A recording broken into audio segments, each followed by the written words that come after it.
কথা বলছি চিত্রনায়ক মান্নার সঙ্গে। আচ্ছা মিস্টার মান্না, আপনি মূলত কী ধরনের ছবিতে অভিনয় করতে স্বাচ্ছন্দ্য বোধ করেন? এটা আসলে ডিপেন্ড করে দর্শকদের উপরে, ফিল্ম ডিরেক্টর যারা ছবি বানায় তাদের উপরে ডিপেন্ড করে।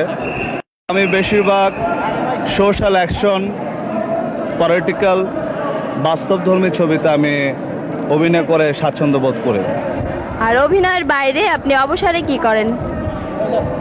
অভিনয় বাইরে যেটা করি, আমি যতটুকু সময় পাই প্রচুর পরিমাণে বই পড়ি, গান শুনি, পরিবারকে সময় দেই এবং তার সাথে যেহেতু ফিল্ম লাইনে আমি জড়িত, অন্য কোনো প্রফেশনের সাথে আমি জড়িত না।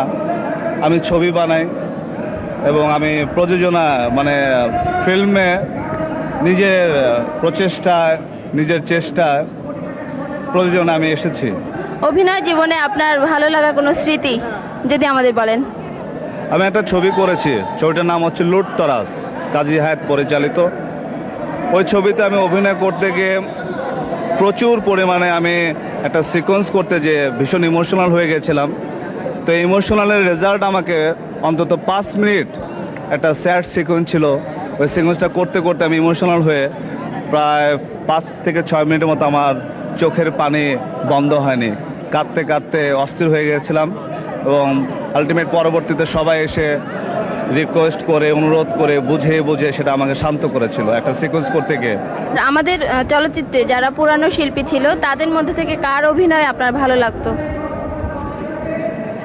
সবার অভিনয় ভালো লাগছে বা লেগেছে, তো এর মধ্যে আমার প্রিয় অভিনেতা রাজ্জাক ভাই আমার সবচেয়ে প্রিয়, আমার ব্যক্তিত্ব।